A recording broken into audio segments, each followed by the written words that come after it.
শ্রীমদ্ ভগবদ গীতার পঞ্চদশ অধ্যায় আমাদের আলোচনার বিষয়বস্তু। যারা গীতা শুনছেন, যারা গীতার সঙ্গে নিয়ত যুক্ত আছেন আলোচনার মাধ্যমে, আশা করি তারা উপলব্ধি করতে পারছেন যে একটা গভীর দর্শনের পথে গীতা এগিয়ে চলেছেন পুরুষোত্তম যোগে। সেই দার্শনিক আলোচনাটাই আমরা পাবো বা পাচ্ছি। ভগবান গুণত্রয় বিভাগ যোগ শেষ করে এলেন, ত্রিগুণাতীত হওয়ার একটা ইঙ্গিত দিলেন। গুণাতীত গুণাতীত গুণাতীত শব্দটা বারবার ব্যবহার করে গুণাতীত হওয়া দরকার, জীবকে গুণাতীত হতে হবে, নতুবা গুণধর্মের মধ্যেই সে চিরকাল আটকিয়ে থাকবে, গুণধর্মের বাহিরে যেতে পারবে না। আর গুণধর্মের বাহিরে যেতে না পারলে, ত্রিগুণাতীত অবস্থায় না পৌঁছতে পারলে তার সেই অনুভবও জাগবে না ভেতরে, যে অনুভব তার জীবনে একান্ত দরকার। আমাদের প্রত্যেকের জীবনে এই গুণাতীত স্তরটা উপলব্ধি করা দরকার, কারণ সর্বত্র জগতে আমরা গুণময় জীব, গুণধর্মের মধ্যেই পড়ে আছি। গুণধর্ম আমাদের চালাচ্ছে, গুণধর্ম আমাদের জীবনকে জীবনের ক্ষতি করছে। আমরা গুণধর্মের দ্বারাই চালিত। আমাকে গুণাতীত অবস্থাটা বুঝতে হবে, গুণাতীত অবস্থাটা ভাবতে হবে, গুণাতীত অবস্থাটা অনুভব করতে হবে জীবনে। নইলে কিন্তু আমার গীতার সঙ্গে যোগাযোগ ব্যর্থ হয়ে যাবে, গীতার সেবা ব্যর্থ হয়ে যাবে, গীতার অনুভব ব্যর্থ হয়ে যাবে, গীতার জ্ঞান ব্যর্থ হয়ে যাবে, গীতার ভাবনা ব্যর্থ হয়ে যাবে, গীতার যে আস্বাদন তাও ব্যর্থ হয়ে যাবে। তাহলে বুঝতে পারছেন জীবনে সার্থকতা দরকার আছে। অন্তত গীতার বোধকে জীবনে চলার পথে প্রতিনিয়ত জাগিয়ে রাখতে হলে আমাদের ত্রিগুণাতীত অবস্থাটা বুঝতে হবে। আমরা সর্বদার জন্য গুণধর্মের মধ্যে চলছি। যে বস্তুটা গ্রহণ করছি খাদ্যরূপে তার মধ্যে গুণধর্ম আছে, যে পরিচ্ছদ ব্যবহার করছি তার মধ্যে গুণধর্ম আছে, যে গৃহেতে বাস করছি সেখানে গুণধর্ম কাজ করছে, যাদের সঙ্গে ওঠা বসা করছি তাদের মধ্যে গুণধর্ম আছে। অর্থাৎ সবকিছু নিয়ে গুণধর্ম আমাকে তালগোল পাকিয়ে দিচ্ছে প্রতিনিয়ত। আর এই গুণধর্ম যদি আমাকে তালগোল পাকিয়ে দেয়, আমি তো অধিকাংশ সময়ই সেই গুণধর্মের দ্বারাই নিয়ন্ত্রিত হব। আমি তো গুণাতীত পর্যায়ে যেতে পারবো না। গুণাতীত পর্যায়ে যেতে না পারলে আমার জীবনের সার্থকতাটা কোথায়? আমার জীবনের সার্থকতাটা আসবে কিভাবে? আমার জীবনের পরিপূর্ণতাটা আসবে কিভাবে? অতএব প্রত্যেককে এটা বোঝা দরকার, এই অধ্যায়ে এসে অনুভব করা দরকার যে আমাকে গুণাতীত স্তর যেটা, সেই স্তরটাই পৌঁছতে হবে। আমাদের ধরুন এগুলো এই বিষয়ে কোনো অভিজ্ঞতা নেই। আমরা জন্ম জন্মান্তর বিভিন্ন জনিতে ভ্রমণ করে আসছি,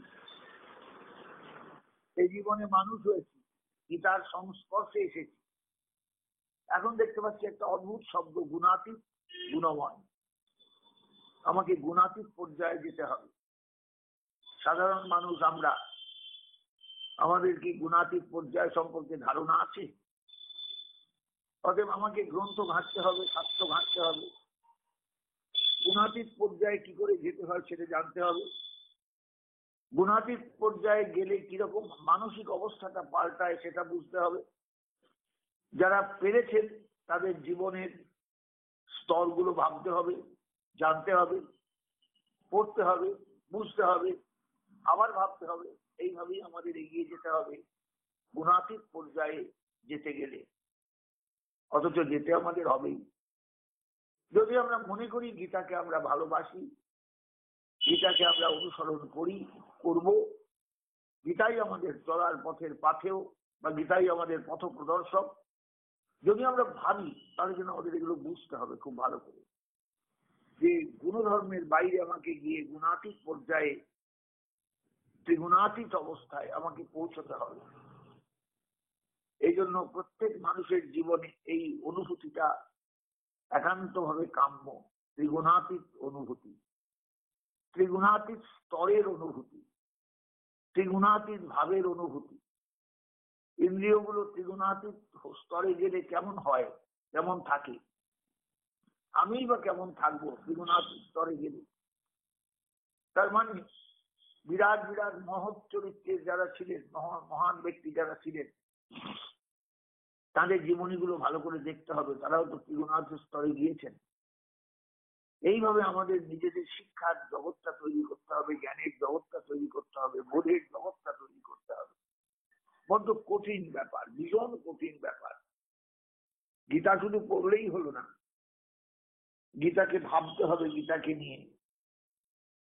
নিয়ে গভীরভাবে চিন্তা করতে হবে, গীতাকে নিয়ে একান্তভাবে নিজে নিজে বসতে হবে, গীতাকে সামনে রেখে যে আমি কতটুকু এগোতে পারলাম, আমি কতটুকু এগোতে পারছি, আমার খাদ্য খোরাক পরিবর্তিত হয়েছে হয়তো, তাতে আমি কি ফল পাচ্ছি, কি রেজাল্ট পাচ্ছি, এগুলো আমার বুঝতে হবে প্রত্যেক সময়।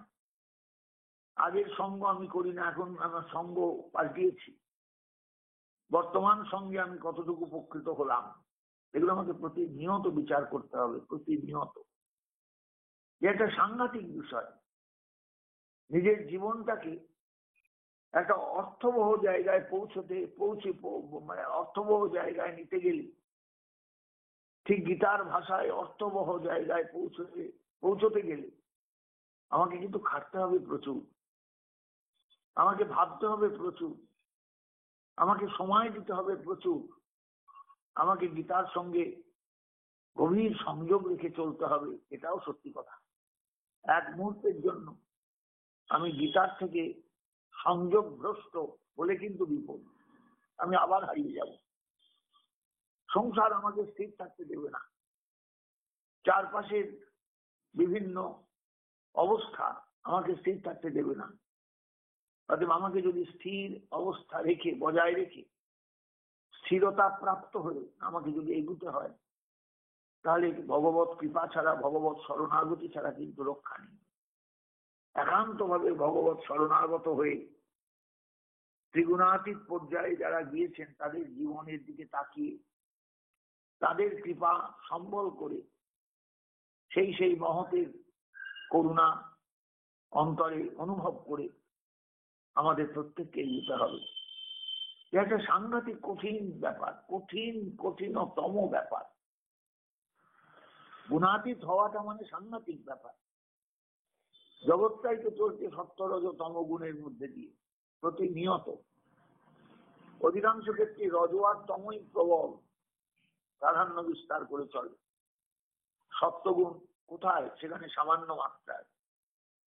এই রজতমকে সরিয়ে সত্যের প্রাধান্য আনতে, সত্যের স্থায়িত্বকে টেকাতে হিমশিম খেয়ে যেতে হবে প্রতিনিয়ত। যদি আমাদের মধ্যে সেই চেতনা থাকে, গীতা পড়লেই কিন্তু সেই চেতনা এসে যাবে তা কিন্তু নয়। গীতা পড়লেই যে আমাদের সেই চেতনার অধিকারী আমরা হয়ে যাব তাও নয়। এখানে গীতার কৃপা আমাদের জীবনে একটু দরকার, ওই পার্থসারথীর করুণা আমাদের একটু জীবনে দরকার, নাহলে কিন্তু আমরা কেউ দাঁড়াতে পারবো না এই জায়গায়। তাই পুরুষোত্তম যুগের সূচনাতেই আপনাদের বলে রাখা ভালো যে ত্রিগুণাতীত কথাটা, ওই যে গুণাতীত শব্দটাই আগের অধ্যায়ে গুণত্রয় বিভাগ যুগে ভগবান বলে এসেছেন। সেই গুণাতীত শব্দটা যেন আমাদের ভেতরে অনুরণিত হয় সর্বদা। আমায় গুণাতীত পর্যায়ে যেতে হবে, আমাকে গুণত্রয়ের অতীত হতে হবে। সত্য রজ তম তিনটেই কিন্তু প্রকৃতির গুণ। আমাকে এই প্রকৃতির গুণধর্মের মধ্যে থাকলে চলবে না, একে ডিঙিয়ে যেতে হবে, একে পার হয়ে যেতে হবে, আমাকে গুণাতীত হতে হবে। সেই জন্য এই ত্রিগুণাতীত শব্দটাকে বারবার আমি ব্যবহার করেছি আপনাদের সামনে। গুণাতীত সউচ্চতে মানে ত্রিগুণাতীত সউচ্চতে। গীতায় যে বলেছেন এর আগের অধ্যায়ে মানে চতুর্দশ অধ্যায় একদম শেষের দিকের শ্লোকে যারা গ্রন্থ নিয়ে বসেছেন, গ্রন্থ নিয়ে পাঠ করেন বা শোনে, বুঝবার চেষ্টা করেন, তারা প্রত্যেকেই নিশ্চয়ই বুঝতে পারছেন যে কি বলতে চাইছেন ভগবান। সমদুঃখ সুখ ষষ্ঠ সমলোষ্টাস্ম কাঞ্চন তুল্য প্রিয়া প্রিয় অপ্রিয় ধীর তুল্য নিন্দাত্ম সংস্তুতি মান অপমান তুল্য তুল্য মিত্রারি পক্ষয় সর্বারম্ভ পরিত্যাগী গুণাতীত সৌচ্যতে। কি সাংঘাতিক কথা বলুন। এত সহজ নয়। সুখ দুঃখ আমার কাছে সমান হয়ে যাবে। যেমন একটা ফেলা, একটা পাথরের টুকরো এবং এক টুকরো সোনা, সব যেমন আলাদা আলাদা, কিন্তু আমার কাছে তার সোনার সমান হয়ে যাবে। সোনারও গুরুত্ব যা, ঢেলারও গুরুত্ব তাই, পাথরেরও গুরুত্ব তাই। এই সমস্ত বুদ্ধিটা আমার ভেতরে আসবে। ঠিকানি কথা। মান অপমানেও তুল্য তুল্য মিত্রারি পক্ষয়। মান অপমানে আমি তুল্য হয়ে যাব, তুল্য বোধ নিয়ে চলবো। কে বন্ধু কে শত্রু এই ভেদ থাকবে না, সেখানেও সমান। সর্বারম্ভ পরিত্যাগী, কোনো আরম্ভ আমার জীবনে থাকবে না, কোনো ক্রিয়ার আরম্ভ না। এবার থেকে আমি শুরু করলাম, তা হবে না। চিরকাল যেমন চলছিল সেইভাবে আমাকে এগিয়ে যেতে হবে। কোনো নতুন করে রাস্তা শুরু হলো আমার, তা কিন্তু ভাবলে চলবে না। রাস্তাটা অনেক আগেই শুরু হয়ে গেছে আমার চলাচলে। আমাকে গুণাতীত পর্যায়ে গিয়ে পৌঁছতে হবে, এবং তার উপায় একমাত্র গোবিন্দকে ভালোবাসা, অব্যভিচারী ভক্তিযোগে তাকে সেবা করা। তিনি একমাত্র, ভগবান নিজেই বলছেন সগুণান সমতিত্বৈতান ব্রহ্ম ভূয়ায় কল্পতে। যিনি আমাকে একান্তভাবে অব্যভিচারী ভক্তিযোগে ভালোবাসতে পারেন, শ্রদ্ধা জানাতে পারেন, তিনি সমস্ত কিছু অতিক্রম করে তিনি গুণাতীত পর্যায়ে পৌঁছান, ব্রহ্মভূত হন। কারণ আমি তো ব্রহ্মের প্রতিষ্ঠা। ব্রহ্ম তো আর কেউ আলাদা কিছু নয়, ব্রহ্ম আমি অমৃতের প্রতিষ্ঠা, আমি অব্যয় তত্ত্বের প্রতিষ্ঠা। অব্যয় তত্ত্বও আমি, অমৃতও আমি, শাশ্বত ধর্মের স্বরূপও আমি, শাশ্বত ধর্ম আমি। আর ঐকান্তিক যে সুখ যা পাওয়ার জন্য মানুষ ঘুরে বেড়ায়, সেই সুখও কিন্তু আমি। সব আমি। অর্জুন, তুমি আমাকে প্রাপ্ত হওয়ার চেষ্টা করো, আমার ভাব প্রাপ্ত হওয়ার চেষ্টা করো, আমাকে পাওয়ার চেষ্টা করো। আমি তোমার কাছে আছি ঠিকই, কিন্তু আমাকে সার্বিক ভাবে নিজের করে নাও।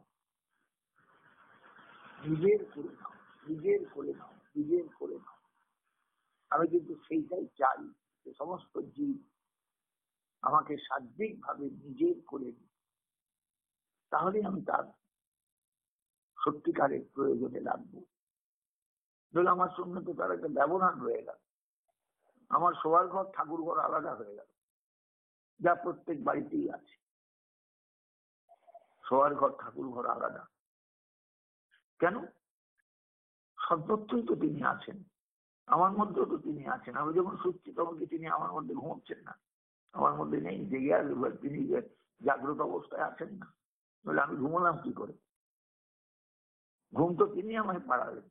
এগুলো আমরা ভুলে যাই, এগুলো আমরা সবাই ভুলে যাই। এই জায়গাগুলো আমাদের বারবার মনে করতে হয়।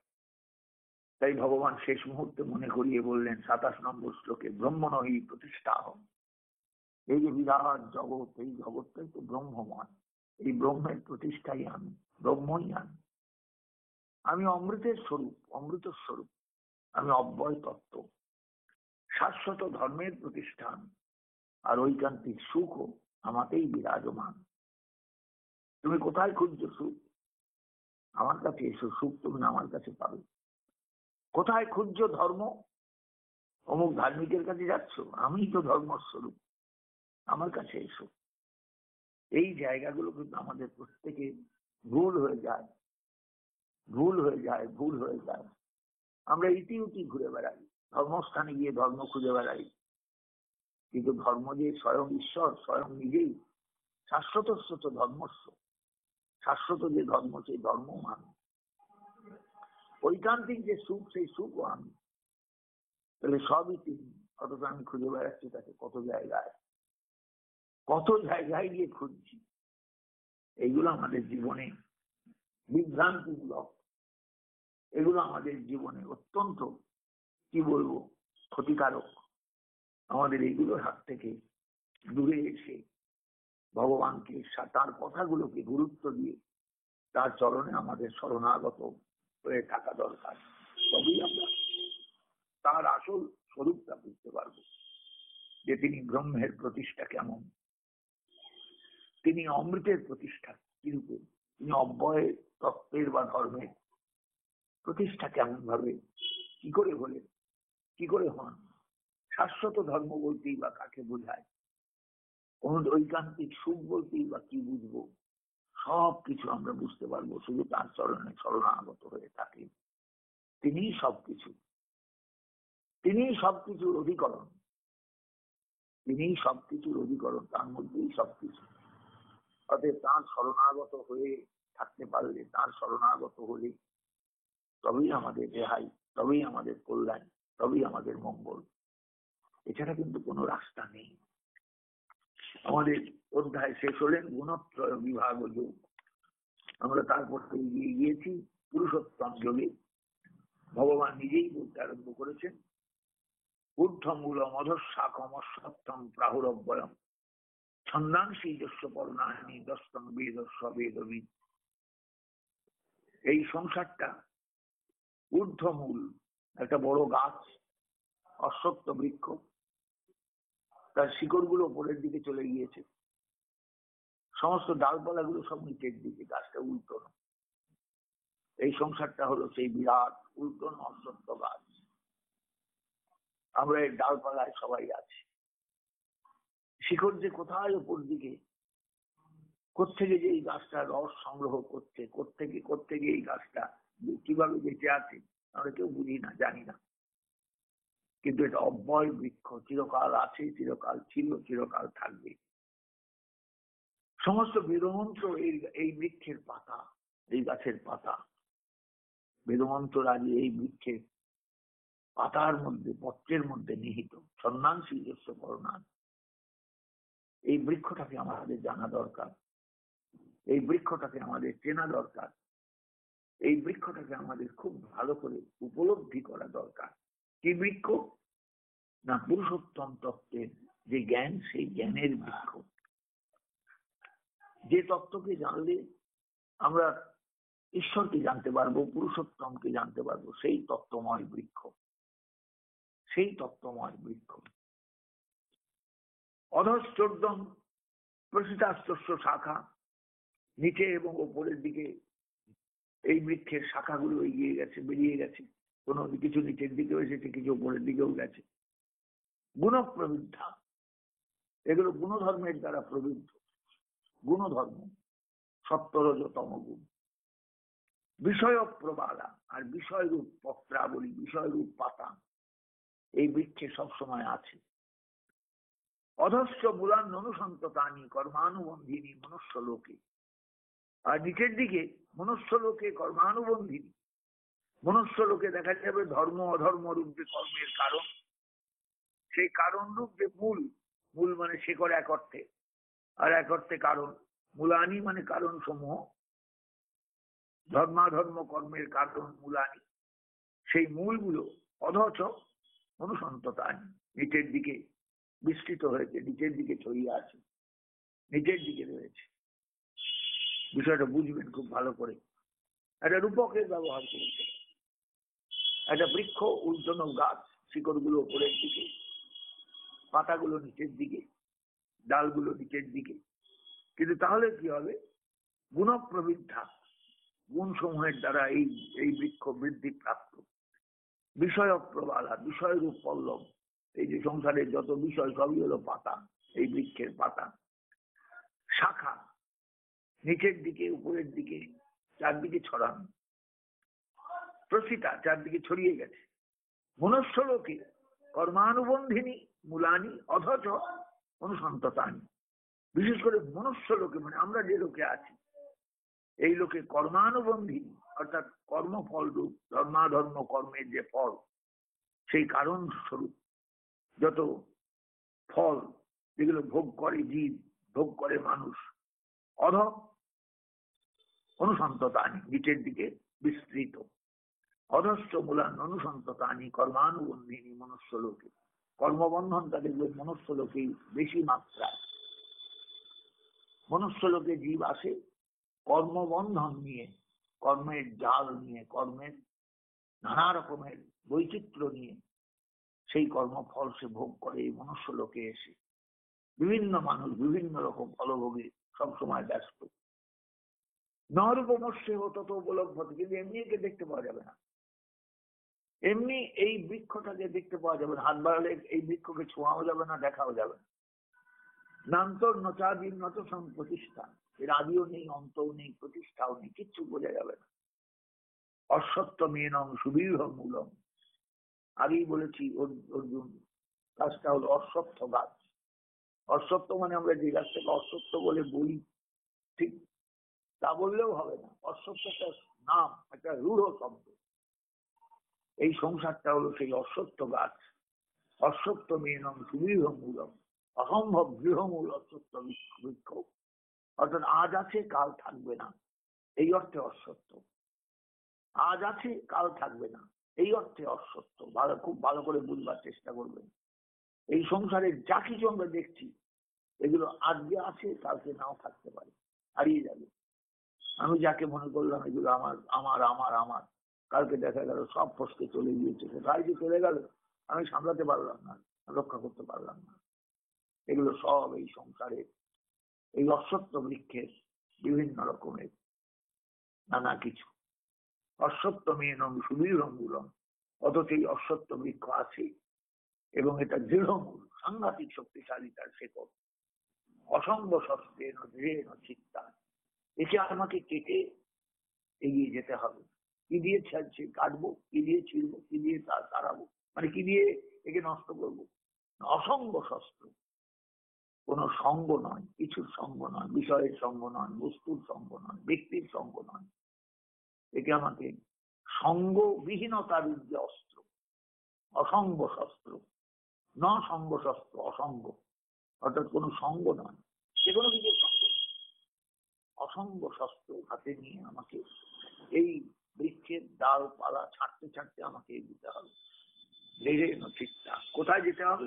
ততঃপদম, সেই জায়গায়, সেই স্থানে, সেই পদম, সেই স্থানে গিয়ে পৌঁছতে হবে। কোন স্থানে না? সৎ পরিমার্জিতব্য, সৎ পরিমার্জিতব্য, আমাকে খুঁজে বার করতে হবে। আমার চেতনা দিয়ে আমায় খুঁজে বার করতে হবে যে জায়গাটায় আমি যেতে চাই। কোন জায়গাটায়? না যস্মিন গত্তা ন নিবর্তন্তি ভূয়, যেখানে গেলে আর ফিরবার প্রশ্ন থাকে না। যস্মিন গত্তা, যেখানে গেলে আর ন নিবর্তন্তি ভূয়, আর নিবর্তনে আর ফিরে আসার কোন প্রশ্ন থাকে না। তমেব চাদ্যম পুরুষং প্রপদ্যে, সেখানে যে পুরুষ থাকেন সেই আদি পুরুষ, তার কাছে প্রপন্ন হতে হয়। তুমি আমায় কৃপা করো, আমি তোমার শরণাগত হলাম, আমি আর পারছি না। এই অনন্ত সংসারের পথে জীবনের পর জীবন ঘুরতে ঘুরতে ঘুরতে ঘুরতে ঘুরতে ঘুরতে ঘুরতে ঘুরতে আমি একদম শেষ, আমার আর কোনো অস্তিত্ব নেই, আমার কিচ্ছু নেই। তাই তোমার কাছে আমি আশ্রয় নিলাম। তমেব চাদ্যম, তুমি আদ্য জেনে, তুমি প্রথম তত্ত্ব, মূল তত্ত্ব জেনে আমি তোমার কাছে আশ্রয় নিলাম, প্রপন্ন হলাম। যত প্রবৃত্তি প্রসিতা পুরাণ, এই বুঝতে পারলাম জগতে যত জীব, যত প্রাণী, যত কিছু আছে, যত রকমের যত কিছু আছে, সবারই প্রবৃত্তি, সবারই আকাঙ্ক্ষা, সবারই তৃষ্ণা তোমার কাছ থেকে। পুরাণী প্রবৃত্তি প্রসিতা, যা পুরাতন প্রবৃত্তি, যত রকম কিছু। এই যে সংসারে আমরা বিভিন্ন প্রাণীর বিভিন্ন রকমের আচরণ দেখি, আচরণগুলো কে কাকে শিখিয়েছে? কেউ তো শেখায়নি। অটোমেটিক সেই প্রাণীটা এই প্রবৃত্তি নিয়ে জগতে এসেছে। কুকুর এই আচরণ করে, বেড়াল এই আচরণ করে, বাঘ এই আচরণ করে, সাপ এই আচরণ করে, পাখি এই আচরণ করে। এই যে আচরণগুলো প্রত্যেকে পৃথক পৃথক, পুরানি প্রবৃত্তি প্রচিতা, প্রত্যেকের মধ্যে পুরানি প্রবৃত্তি এইভাবে বেরিয়ে আসে। আমাদের কিচ্ছু করার নেই, আমরা নতুন কিছু করতে পারবো না, এখানে সব আমাদের পুরনো। সংসারের পথে কতবার এসেছি, কতবার এসেছি, কতবার এসেছি আমরা কেউ বলতে পারবো না। কত হাজার লক্ষ বার এই পথে হেঁটেছি আমরা কেউ বলতে পারবো না, এসেছি।